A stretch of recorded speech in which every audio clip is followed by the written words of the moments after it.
Good morning students.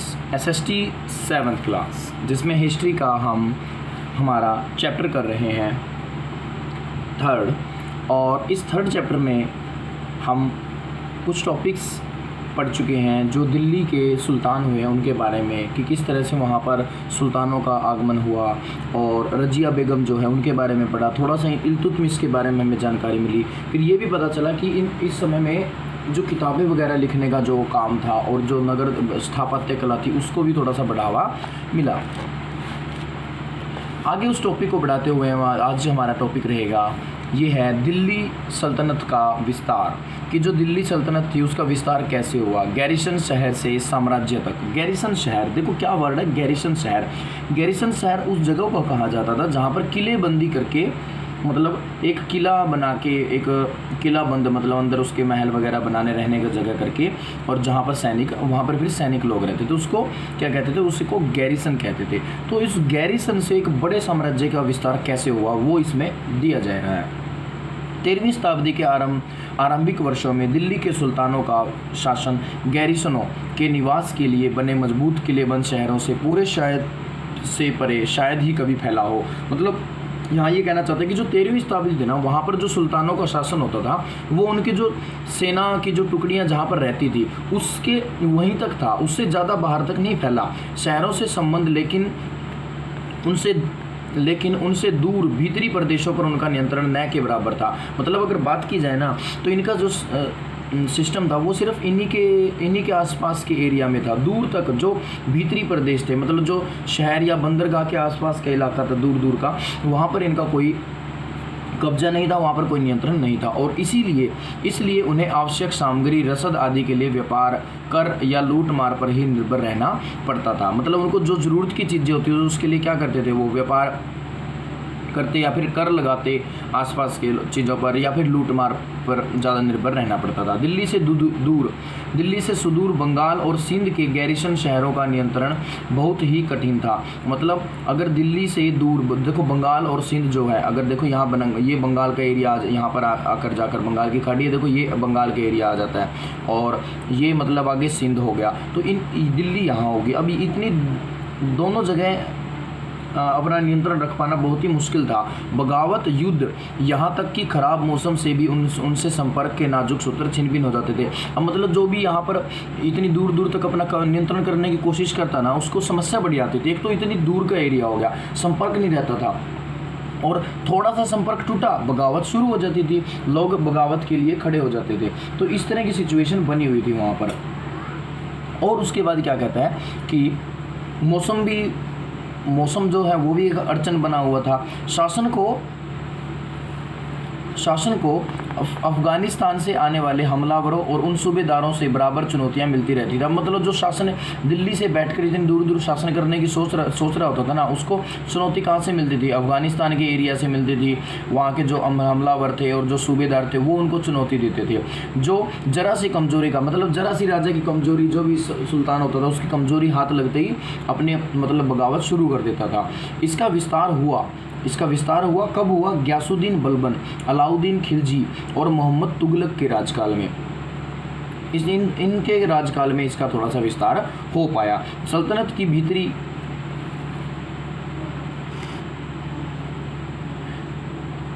की भीतरी सीमाओं में जो अभियान चले उनका लक्ष्य था गैरिसन शहरों की पृष्ठभूमि में भीतरी क्षेत्रों की स्थिति को मजबूत करना। मतलब जो गैरिसन शहर थे उनकी पृष्ठभूमि को देखते हुए, उनको यूज करते हुए, उनकी स्थिति को, अंदर के जो शहर थे, अंदर की जो स्थिति थी उसके अंदर अपनी पकड़ बनाना, ये इनका अब जो सल्तनत का अभियान था वो मुख्य अभियान होता था।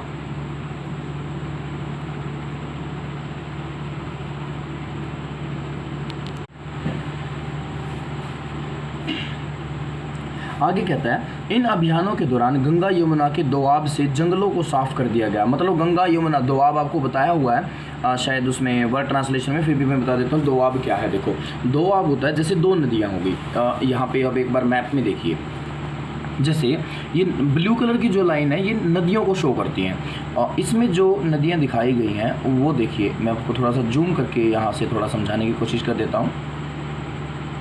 देखिए अब ये तो होगी गंगा नदी और ये होगी यमुना नदी, इनके बीच का जो स्थान हो गया ये, तो दोआब क्या होता है, दोआब होता है बेटा जो दो नदियों के बीच की ज़मीन होती है, दो नदियों के बीच में जो ज़मीन वाला एरिया होता है ना, लैंड एरिया, उसको दोआब बोलते हैं। अब जैसे आपने सुना पंजाब, अब पंजाब को पंजाब क्यों कहते हैं, क्योंकि वहाँ 5 नदियों का समूह है। देखो 5 आब है वहाँ पर, क्या है 5 आब, देखो रावी, सतलुज, ये रावी है, चेनाब है और ब्यास है, 1 2 3 4, सिंध नदी होगी, तो ये 5, मतलब ये इस तरह से इन 5 नदियों के बीच का जो जगह है, इन जगहों की वजह से ये क्या कहलाता है, पंजाब कहलाता है। ठीक है, तो ये ध्यान रखना है। आब का मतलब क्या होता है, आब का मतलब होता है नदियों के बीच की ज़मीन। अगर 2 नदियों के बीच की है तो दोआब, और 5 नदियों के बीच में होगा तो वो कहलाएगा पंजाब। आगे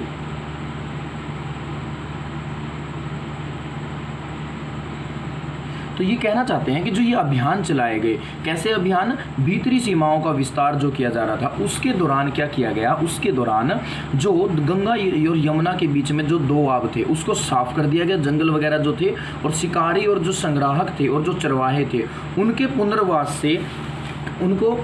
पुनर्वास से खदेड़ दिया गया। मतलब वो जो वहाँ पर लोग रहते थे आदिवासी तरह, जो शिकारी होते थे, जो चरवाहे होते थे, उनको वहाँ से खदेड़ दिया, मतलब वहाँ से हटा दिया, निकाल दिया गया।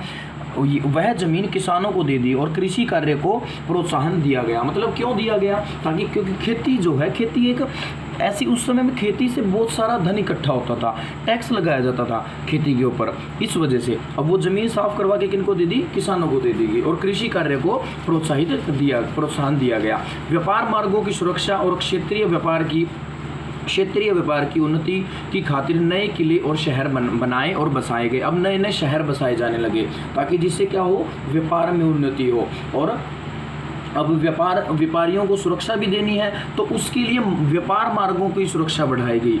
ठीक है, राजाओं ने क्या देखा कि व्यापारियों से हमें टैक्स मिलेगा भी, अगर ये व्यापार करेंगे तो व्यापारी कब टैक्स देगा, जब उनकी कोई सुरक्षा की जिम्मेवारी होगी। तो इसलिए फिर उनकी सुरक्षा भी बढ़ाई जाने लगी और नए नए किले बनाए जाने लगे, नए नए शहर बसाए जाने लगे। दूसरा विस्तार जो था वो इस तरह था। पहला विस्तार तो कैसे किया, भीतरी सीमाओं के हिसाब से किया। दूसरा विस्तार सल्तनत की बाहरी सीमा पर हुआ, ये तो अंदर से विस्तार कर दिया। अब सल्तनत की बाहरी सीमा पर कैसे किया, अलाउद्दीन खिलजी के शासनकाल में दक्षिण भारत को लक्ष्य करके सैनिक अभियान शुरू हुए। इसमें क्या किए गए, सैनिक अभियान शुरू किए गए, मतलब दक्षिण भारत को अपने अंडर में करने के लिए। अलाउद्दीन खिलजी के शासनकाल के दौरान की बात की जा रही है, और ये अभियान मोहम्मद तुगलक के समय में अपनी चरम सीमाओं पर पहुंचे। तो मोहम्मद तुगलक जो था उस समय तक ये अपनी चरम सीमा पर क्या हो चुके थे, ये अपनी चरम सीमा पर पहुंच चुके थे। उसके बाद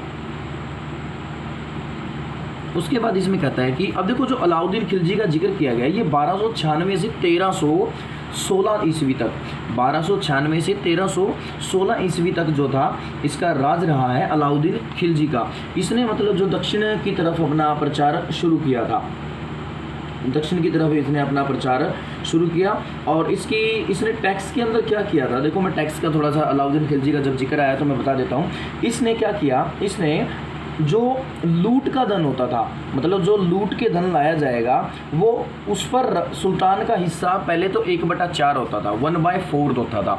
देखो 1/4 मतलब अगर 400 रुपये लूटे गए हैं तो 100 रुपये किसके खाते में जाएंगे, 100 रुपये सुल्तान के खाते में जाएंगे। लेकिन फिर कर दिया इसने 3/4 मतलब अगर 400 रुपये लुटे हैं तो 300 रुपये राजा के, सुल्तान के, बाकी एक हिस्सा जो बच गया वो 100 रुपये किसके होंगे, जो लूट कर लाएगा उसके। तो मतलब इसने ऐसे सिस्टम चेंज कर दिया था। ये आपकी बुक में नहीं है, ये थोड़ा सा मैं एक्स्ट्रा में आपको बता रहा हूँ। बहुत सारे जो मतलब नियम कानून हैं वो इसने लागू किए थे। और ये जो अलाउद्दीन खिलजी जो बना था, ये कोई मतलब 1296 में जब इसने गद्दी संभाली थी तो ऐसे ही नहीं मिली थी। पहले ये एक सूबेदार होता था, मतलब एक जगह का सूबेदार बना रखा था इसको। खिलजी जो जलाउद्दीन खिलजी था उसके शासनकाल में ये एक सूबेदार की नौकरी करता था। तो उसकी मृत्यु के बाद ये सूबेदार वहाँ पर, मतलब इसने फिर सूबेदारी से अपना गद्दी को हासिल कर लिया। तो इस तरह से इसको मतलब क्या गद्दी हासिल हो गई और इसने फिर अलग अलग तरह की चीज़ें शुरू कर दी। इसने एक चीज़ और की कि सैनिकों के लिए हुलिया रखने की प्रथा आरंभ की इसने। हुलिया, सैनिकों का हुलिया मतलब जैसे सैनिकों की जो बनावट होती है, वेशभूषा, उस तरह का, मतलब एक प्रॉपर लगना चाहिए कि ये सैनिक है, तो इस तरह का इसने काम शुरू किया। और घोड़ों के ऊपर दाग, घोड़ों को दागना शुरू करवा दिया, मतलब घोड़ों के ऊपर एक तरह का मार्क लगवाना शुरू कर दिया, निशान लगवाना शुरू कर दिया, जिससे पता चल जाए कि हाँ ये भाई घोड़े जो हैं दरबार से संबंधित हैं। तो ये सब इसने करवाया। इसके अलावा एक इसकी खास बात और मैं तुम्हें बता देता हूँ यहाँ पर। तो वो खास बात यह है कि इसका एक खास व्यक्ति था, इसका एक खास सेनापति था जिसका नाम था मलिक काफूर। वो मलिक काफूर जो था वो इसने खरीदा था, वो एक इसका गुलाम था। पहले देखो आपको जैसे हमने इसमें थोड़ा बहुत जिक्र भी आया होगा, ना आया हो तो देखो मैं फिर से बता देता हूँ कि पहले लोगों की खरीद फरोख्त होती थी। जो गरीब लोग होते थे वो अपने बच्चों को बेच देते थे, जिनके पास कोई आमदनी नहीं होती थी, उनका पेट भरने का कोई स्रोत नहीं होता था, तो कोई भी उनको खरीद ले। बच्चों को भी, बड़े बड़े नौजवान युवा औरतें, उनको बेचा जाता था। मतलब पूरी तरह से एक दुकान, जैसे आजकल बाजार में सेल देखते हैं ना हम कपड़े की, ऐसे सेल लगती थी, बोलियां लगती थी उनकी जो सबसे ज़्यादा। ऐसे ही है ना 1000 जो है 1000 दिनार उस समय की जो मतलब करेंसी के रूप में यूज़ करते थे, दिनार 1000 दिनार में इसने मलिक काफूर को ख़रीदा था। और वो इसके लिए बहुत ही मतलब एक तरह से कह सकते हैं बहुत ही हेल्पफुल रहा, क्योंकि उसने वही जो व्यक्ति था जो कोहिनूर भी लेकर आया था साउथ इंडिया के अंदर से, वो दक्षिण भारत की तरफ उसने मतलब काफ़ी जगह इसको जीत कर दी। उसके बाद फिर ये अभियान चलता गया आगे। मुग़ल जो मोहम्मद बिन तुगलक था उसने भी दक्षिण भारत की तरफ जो अभियान चल रहा था उसको जारी रखा। तो वापस हम अपने टॉपिक पर लौट आए हैं। तो ये है अलाउद्दीन खिलजी के बारे में। और थोड़ा सा और चलो मैं बता देता हूँ आपको अलाउद्दीन खिलजी। जो आपने अगर मूवी देखी हो पद्मावत, अलाउद्दीन खिलजी उसमें दिखाया गया है। और राजस्थान के अंदर चित्तौड़ का एक शासक होता था उसी के समय में जिसका नाम था रतन सिंह। और वो रतन सिंह की जो पत्नी थी रानी पद्मिनी, वो एक बहुत ही सुंदर मतलब सुंदरी थी, विश्व सुंदरी के रूप में। इसने उसे देखा तो उसे पाने की लालसा इसके अंदर जगी कि मैं इस रानी को अपनी रानी बनाना चाहता हूँ। तो इनके बीच में काफ़ी युद्ध हुआ। और जो वो पद्मावत थी उसी के लिए इसने चित्तौड़ पर आक्रमण भी किया। काफ़ी मतलब क्रूर शासक के रूप में इसको दर्शाया गया है उसके अंदर। तो ये सब इसके राज दरबार में, अलाउद्दीन खिलजी के राज दरबार में एक बड़ा ही खास व्यक्ति होता था, मतलब इसका कवि होता था, दरबारी कवि, जिसका नाम था अमीर खुसरो। आपने हिंदी के अंदर कविताएं पढ़ते हो, आप हिंदी के अंदर कविताएं आती हैं, कई बार उनमें बोली लिखी होती है, खड़ी बोली। अब वो जो खड़ी बोली है ना, उसका जो आविष्कार किया गया था वो अमीर खुसरो के द्वारा किया गया था। अमीर खुसरो वो व्यक्ति था, ऐसा कवि था अलाउद्दीन खिलजी के दरबार में, जिसने सितार और तबले का भी आविष्कार किया था। जो तबला बजाया जाता, जो सितार बजाया जाता वो।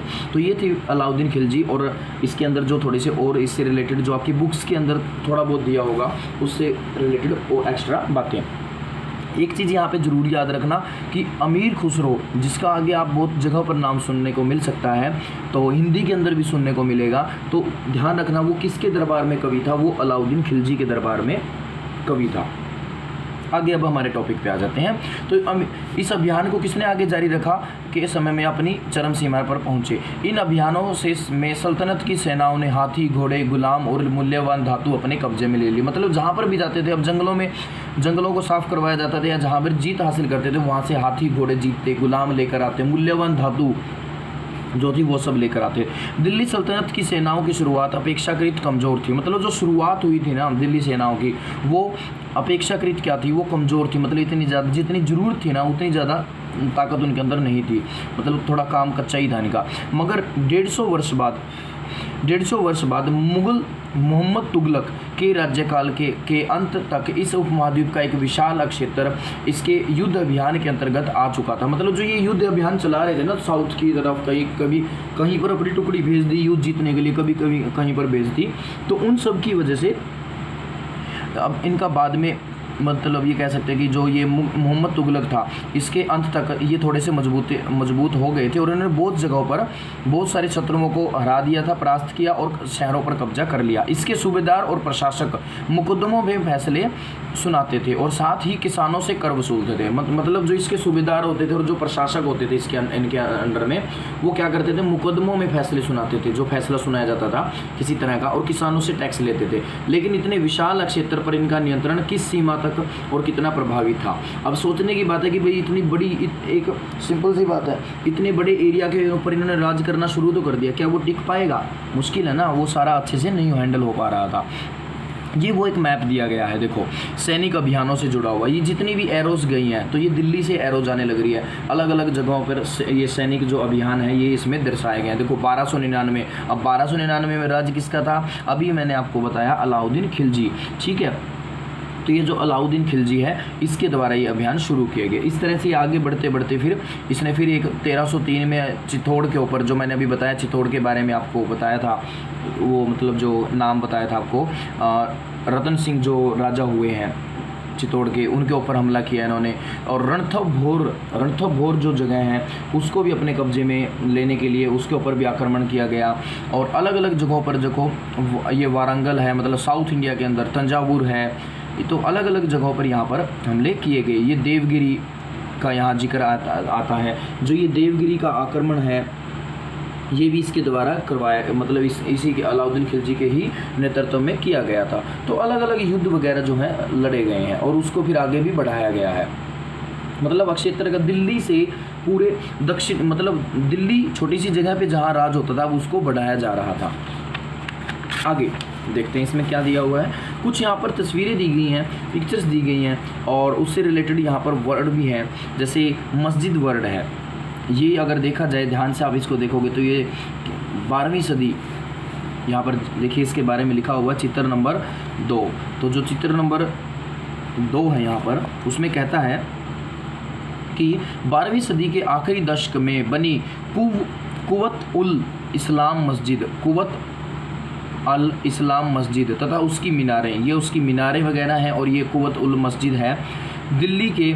यह जामा मस्जिद उसकी मीनारें हैं। यह जामा मस्जिद दिल्ली के सुल्तानों द्वारा बनाए गए सबसे पहले शहर में स्थित है। मतलब जो जामा मस्जिद जो है दिल्ली के सुल्तानों द्वारा जो सबसे पहले जो शहर बसाए गए थे उनके अंदर शामिल है, ये वहाँ पर स्थित है। इतिहास में इस शहर को देहलिए कुहना के नाम से जाना जाता है, मतलब जिसको पुराना शहर कहा जाता है, ये ध्यान रखना है।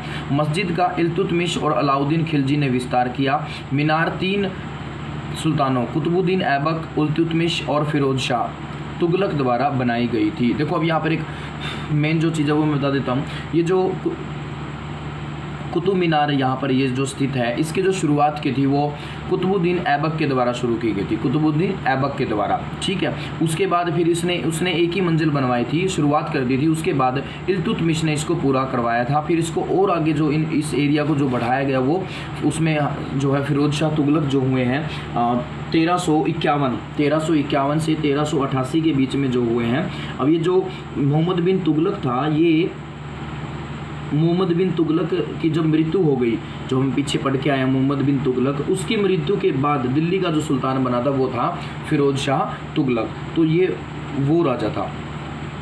तो उसके देखा देखी में मतलब उसने भी इसमें सहयोग दिया है। अब यहाँ पर वर्ड आया है मस्जिद। मस्जिद क्या है? यह अरबी शब्द है जिसका शाब्दिक अर्थ होता है वह स्थान जहाँ मुसलमान अल्लाह की आराधना में सजदा मतलब माथे टेक कर घुटने करता है, मतलब माथे टेक कर मतलब वो करता है, माथा घुटने और माथा टेक कर करते हैं, आराधना करना। जैसे हम अपने समुदाय में करते हैं, हिंदू समुदाय में करते हैं हम तो मतलब खड़े होकर सीधे हाथ जोड़कर प्रार्थना करते हैं, ये सजदा करते हैं। अब ये सजदा जो वर्ड यहाँ पर आया है ना, ये शुरुआत किया था एक और राजा ने। इससे पहले ये जो एक राजा हुए थे, बलबन नाम का एक राजा हुआ था, बलबन नाम का एक राजा 1266 से 1287 के बीच में एक राजा हुआ था बलबन।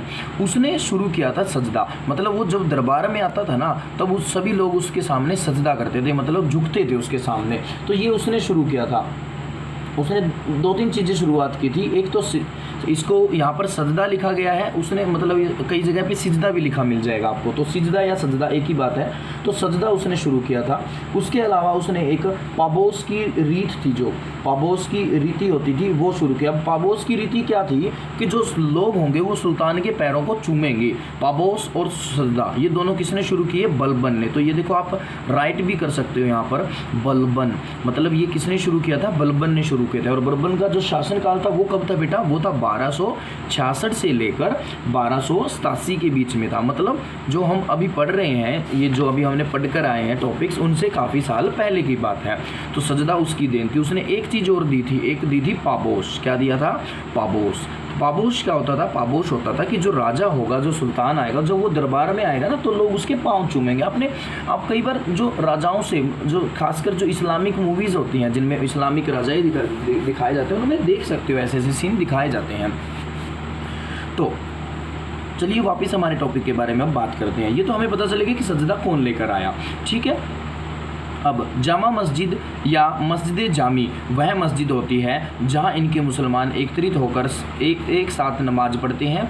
नमाज की रस्म के लिए सारे नमाजियों में सबसे अधिक सम्मानीय विद्वान पुरुष को इमाम कहते हैं, मतलब इमाम के रूप में चुना जाता है। इमाम कौन होता है? नेता। अब जो उनमें सबसे ज़्यादा विद्वान होता है ना, उसको फिर एक हेड चुन लिया जाता है ताकि वो अच्छे से उनकी गाइडलाइन कर सके। जैसे हमारे यहाँ पंडित जी होते हैं, ब्राह्मण होते हैं, मंदिर के अंदर जो पुजारी होता है वो हमारा हेड होता है, ठीक है। अब देखो, अब थोड़ा सा कास्ट जो सिस्टम है वो चेंज होने के लग गया है। पहले तो सिर्फ ब्राह्मण ही जो होते थे मंदिरों में पुजारी होते थे, अब धीरे धीरे चेंज आने लग गया क्योंकि अब सभी जातियों को बराबर समझा जाने लगा ना, इस हिसाब से तो वो चेंज देखने को मिल सकता है आपको। तो यहाँ पर जो विद्वान होता था उसको इमाम के नाम से जाना जाता है, वो इनके नेता के रूप में चुना जाता था। इमाम जो होता था वो शुक्रवार की नमाज के दौरान धर्मोपदेश भी देता था, जिसको खुतबा कहते हैं। शुक्रवार मतलब जुम्मे की नमाज जिसको बोला जाता है, जुम्मे की नमाज के दौरान जो धर्मोपदेश दिया जाता था, जो अच्छी बातें बताई जाती थी, हैं किसके द्वारा? इमाम के द्वारा, उसको खुतबा कहते हैं। ये कई चीज़ें आपके इंपॉर्टेंट फैक्ट्स में भी आती हैं। नमाज के दौरान मुसलमान मक्का की तरफ मुख करके खड़े होते हैं। भारत में मक्का जो है वो पश्चिम दिशा की ओर पड़ता है। मक्का की ओर जो दिशा है उसको किबला कहा जाता है। क्या कहा जाता है? किबला। ये भी आपके इंपॉर्टेंट फैक्ट्स के अंदर आता है। एक और जहाँ यहाँ पिक्चर दी गई है, देखिए नीचे इसकी डिटेल्स जो है यहाँ लिखी गई है। बेगमपुरी मस्जिद, यह मोहम्मद तुगलक के राज्यकाल में दिल्ली में उसकी नई राजधानी जहाँ पना विश्व की शरण स्थली के रूप में मतलब नाम माना जाता है। मतलब जहाँ पना का मतलब क्या है कि सभी को यहाँ पर शरण मिलेगी, इस तरह से कि मुख्य मस्जिद के तौर पर बनाई गई थी। मानचित्र 1 में जहाँ पना को ढूंढिए। देखिए ये जो मानचित्र 1 यहाँ पर मतलब आप इसमें ढूंढ सकते हो, जो स्टार्टिंग में ये जो दिया गया है ना आपको मानचित्र स्टार्टिंग के अंदर, उसमें आप इसको ढूंढ सकते हैं। ये तो मानचित्र 2 है हमारा, और ये मानचित्र 1 दिया गया है इस चैप्टर का, ये रहा। आप यहाँ जहाँ पना को ढूंढ सकते हो। देखो ये रहा जहाँ, ठीक है। तो यहाँ पर ये मस्जिद वगैरह का जो चित्र हमें दिया गया वहाँ टॉपिक में, वो यहाँ से आप ढूंढ सकते हो।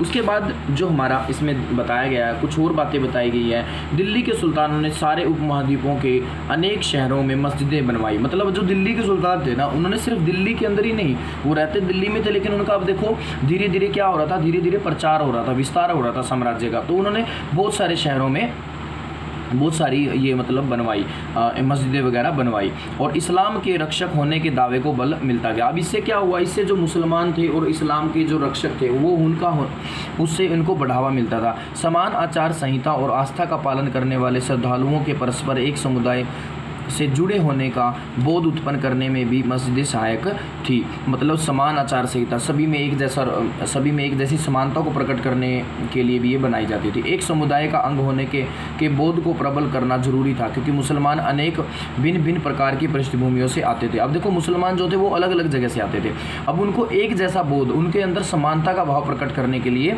ये सुल्तान क्या करते थे? मस्जिद वगैरह बनवाते थे।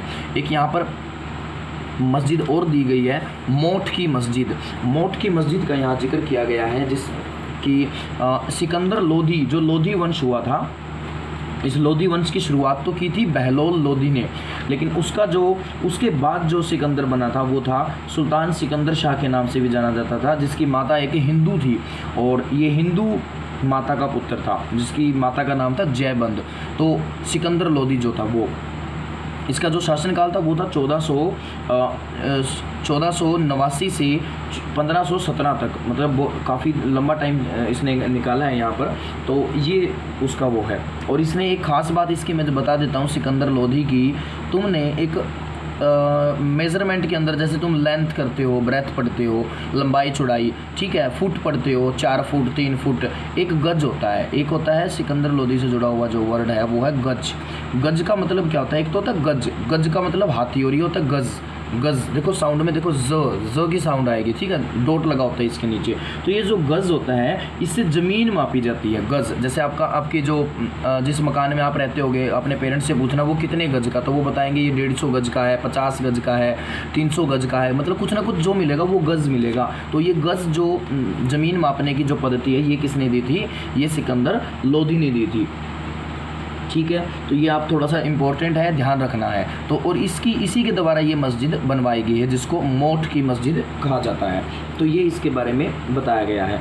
और नीचे एक और पिक्चर दी गई है, ये इस पिक्चर में क्या दिखाया गया, इस पिक्चर में भी एक मस्जिद ही दिखाई गई है लगभग। तो इसमें देखो क्या है, इसमें कहता है जमाली कमाली की मस्जिद 1520 के आखिरी दिनों में निर्मित, मतलब जो 1520 के आखिरी दिन थे उस समय में ये बनाई गई थी जमाली कमाली की मस्जिद। तो ये बहुत सारी मस्जिदें हैं, बहुत सारे चित्र यहाँ पर दिए गए हैं।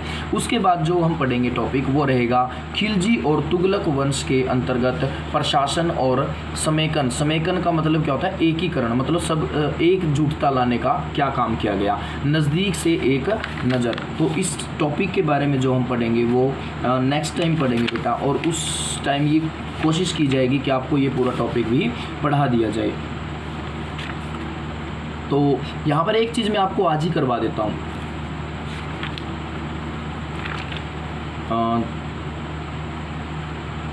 इसमें जो आज करवाने के लिए है थोड़ी सी हम इसकी शुरुआत जो है वो आज ही कर लेते हैं हम, थोड़ा सा और हमारा जो वर्क है थोड़ा सा कम हो जाएगा नेक्स्ट टाइम के लिए। दिल्ली सल्तनत जैसे विशाल साम्राज्य के समेकन के लिए विश्वसनीय सूबेदारों और प्रशासकों की जरूरत थी। मतलब अगर दिल्ली साम्राज्य का विस्तार करना है तो उसके लिए किसकी ज़रूरत थी, उसके लिए मतलब बहुत सारे लोगों की, ऐसे लोगों की ज़रूरत थी जो सूबेदारी और प्रशासक के रूप में विश्वसनीय हो, मतलब जिन पे विश्वास किया जा सके। दिल्ली के आरंभिक सुल्तान विशेषकर इल्तुतमिश सामंतों और जमींदारों के स्थान पर अपने विशेष गुलामों को सूबेदार नियुक्त करना अधिक पसंद करते थे। मतलब जो इल्तुतमिश था ना, उसकी सोच ऐसी थी कि वो किनको नियुक्त करता था, वो अपने गुलामों को नियुक्त करता था। इल्तुतमिश जो था वो अपने गुलामों को नियुक्त करता था, और तथा इन गुलामों को फारसी में बंदगाह कहा गया है। तो बंदगाह किसे कहा जाता है, बंदगाह का मतलब होता है गुलाम। फारसी भाषा में गुलाम को बंदगाह कहा जाता है, अंडरलाइन कर लेना और याद भी रखना। तथा इन्हें सैनिक सेवा के लिए खरीदा जाता था। अब इनको खरीदा जाता था सैनिक सेवा के लिए, मतलब देखो कोई बाद में कोई ज़्यादा सैलरी वगैरह कुछ देने की जरूरत नहीं पड़ेगी ना, एक बार इनको खरीद लिया तो। हट्टे कट्टे नौजवान होते थे ये। उन्हें राज्य के कुछ बहुत ही महत्वपूर्ण राजनीतिक पदों पर काम करने के लिए बड़ी सावधानी से प्रशिक्षित किया जाता, फिर उनको ट्रेनिंग दी जाती थी।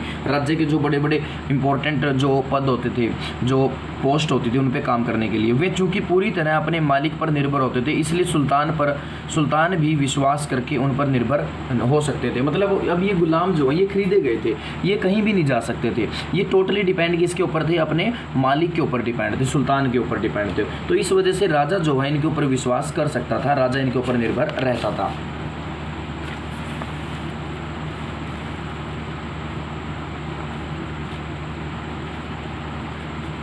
उसके बाद बेटों से बढ़कर गुलाम, जो ये सुल्तान होते थे ना, बेटों से बढ़कर इनको मानते थे। सुल्तानों को सलाह दी जाती थी, जिस गुलाम को हमने पाला पोसा और आगे बढ़ाया है उसकी हमें देखभाल करनी चाहिए, क्योंकि तकदीर अच्छी हो तभी पूरी ज़िंदगी में कभी कभी ही योग्य और अनुभवी गुलाम मिलता है। बुद्धिमानों का कहना है कि योग्य और अनुभवी गुलाम बेटे से भी बढ़कर होता है। मतलब अगर वो गुलाम अच्छा होना तो उनको दिक्कत नहीं आएगी, वो बेटे से भी ज़्यादा उनके लिए काम करेंगे। अब खिलजी तथा तुगलक शासक बंदगाह का इस्तेमाल करते रहे। मतलब जो खिलजी वंश था जिसकी शुरुआत जो की गई थी वो जलालुद्दीन फिरोज खिलजी ने की थी। जलालुद्दीन फिरोज खिलजी ने खिलजी वंश की शुरुआत की थी, और उसके बाद जो तुगलक वंश था वो गयासुद्दीन तुगलक से शुरू हुआ था। तो ये जो दोनों वंश थे, ये दोनों वंश के जो शासक होते थे वो बंदगा मतलब गुलामों का ज़्यादा इस्तेमाल करते थे। साथ ही अपने पर आश्रित निम्न वर्ग के लोगों को भी ऊंचे राजनीतिक पदों पर बैठाते थे। मतलब साथ इसके साथ साथ देखो क्या था, जो उनसे जो आश्रित क्या होता है, जो किसी अन्य व्यक्ति के संरक्षण में रहता हो या उनके ऊपर डिपेंड हो। जो सुल्तान के ऊपर डिपेंड गरीब लोग होते थे ना, निम्न वर्ग के लोग होते थे, उन्हें भी ये क्या करते थे, बहुत ऊंचे ऊंचे पद दे देते थे मतलब अपने दरबार के अंदर। ऐसे लोगों को सेनापति, सूबेदार जैसे पद दिए जाते थे। लेकिन इससे राजनीतिक अस्थिरता भी पैदा होने लगी। अस्थिरता का मतलब क्यों? क्योंकि कई बार वो धोखाधड़ी कर जाते थे ना, इस वजह से। गुलाम और आश्रित अपने मालिकों को और सुरक्षाओं के प्रति वफादार रहते थे। अब जो गुलाम होता था और जो आश्रित होते थे वो अपने मालिकों को और सुरक्षाओं के प्रति क्या होते थे, वफादार होते थे, मगर उनके उत्तरदायियों के प्रति नहीं। मतलब वो राजा के, सुल्तान के लिए तो क्या है, मतलब ईमानदारी दिखा रहे हैं, लेकिन अपन जो उनको काम सौंपा गया है ना उसके लिए उत्तरदायित्व नहीं है, उसकी ड्यूटी वो पूरी नहीं करते थे। ठीक है, नए सुल्तानों के अपने नौकर होते थे। फलस्वरूप किसी नए शासक के सिंहासन पर बैठते ही प्राय नए और पुराने सरदारों के बीच टकराहट शुरू हो जाती थी। अब देखो, मान लो कोई पहले सुल्तान था, वो हट गया, अब उसके खुद के खास नौकर होते थे, अब उनको भी क्या किया जाएगा, उसकी जगह जो नया राजा आएगा वो तो अपने लोगों को लगाएगा ना, अपने लोगों को तवज्जो देगा। तो इस वजह से पुराने और नए सरदार जो होते थे उनमें क्या होती थी, उनमें टकरावट का काम आता था। सुल्तानों द्वारा निचले तबके के लोगों को संरक्षण दिए जाने के कारण उच्च वर्ग के कई लोगों को गहरा धक्का भी लगता था। अब वो क्या करते थे, सुल्तान निम्न जो वर्ग के लोग होते थे, जो गरीब वगैरह होते थे, उनका संरक्षण देते थे, उनकी देखरेख करते थे। इससे जो उच्च वर्ग के लोग होते वो उनसे नाराज होते थे तथा और फारसी तवारीख के लेखकों ने निचले खानदान के लोगों को ऊंचे पदों पर बैठाने के लिए दिल्ली के सुल्तानों की आलोचना भी की है। तो मतलब बहुत सारे तवारीख लेखक जो थे, तारीखों के बारे में जो लिखते थे, उन्होंने इन सुल्तानों की क्या किया, आलोचना की है कि ये क्या कर दे इनके बारे में, कि ये निचले खानदानों को ऊंचे ऊंचे पद दे देते थे। देखो क्या लिखा गया है उनके बारे में। सुल्तान मोहम्मद तुगलक के अधिकारी जिन मतलब जो सुल्तान मोहम्मद तुगलक है उसके बारे में लिखा गया है। सुल्तान मोहम्मद तुगलक ने अजीज खुमार नामक कलाल मतलब शराब बनाने और बेचने वाला, फिरोज हजाम नामक नाई, हजाम मतलब जो नाई का काम होता है, जो कटिंग वगैरह की जाती है, हजामत करना, वो मन का तबाब नामक बावर्ची और लड्ढा तथा पीरा नामक मालियों को ऊंचे प्रशासनिक पदों पर बैठाया था। 14वीं शताब्दी के मध्य के इतिहासकार जियाउद्दीन बर्नी ने इन नियुक्तियों का उल्लेख सुल्तान के राजनीतिक विवेक के नाश और शासन करने की अक्षमता के उदाहरण के रूप में किया है। मतलब देखो उस समय में जो राइटर होते हैं ना, बर्नी जो जिसके जिक्र किया गया है, बर्नी के बारे में यहाँ जो जिक्र किया गया है, बर्नी ने क्या कहा है, बर्नी ने कहा है कि बर्नी कहता है कि जो ये राजा है ना, इनका नाश हो गया है, ये इनकी सोचने समझने की जो शक्ति है ना वो ख़त्म हो चुकी है, ये इनके अंदर कोई ताकत नहीं बची, इसीलिए इन निम्न लोगों को क्या कर रहे हैं, बड़े पद दिए जा रहे हैं। देखो ऐसी स्थिति थोड़ी सी आज भी देखने को मिलती है हमारे आसपास।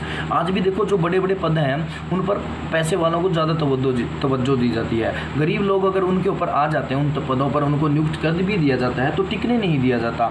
और लोग आज भी जो पैसे वाले लोग बहुत सारे, देखो उसमें सबकी बात नहीं करता, लेकिन कई ऐसे लोग हैं जो आज भी मतलब ये पीड़ा अपने दिल में एक पीड़ा सी महसूस करते हैं कि निम्न वर्ग जो है वो ऊँचा ना उठे, हम उनका शोषण करते रहें। आज भी बहुत सारे ऐसे लोग सोचते हैं, लेकिन ऐसा नहीं होना चाहिए। देखो मैं कहता हूँ कि आप भी यही सोच लेकर चलो कि सभी लोग बराबर हैं और सभी को ऊपर उठने का मौका मिलना चाहिए। तो यहाँ तक आज आपका टॉपिक रहेगा बेटा। Thank you, have a good day. और यहाँ तक आपको सारा अच्छे से रीड करना है।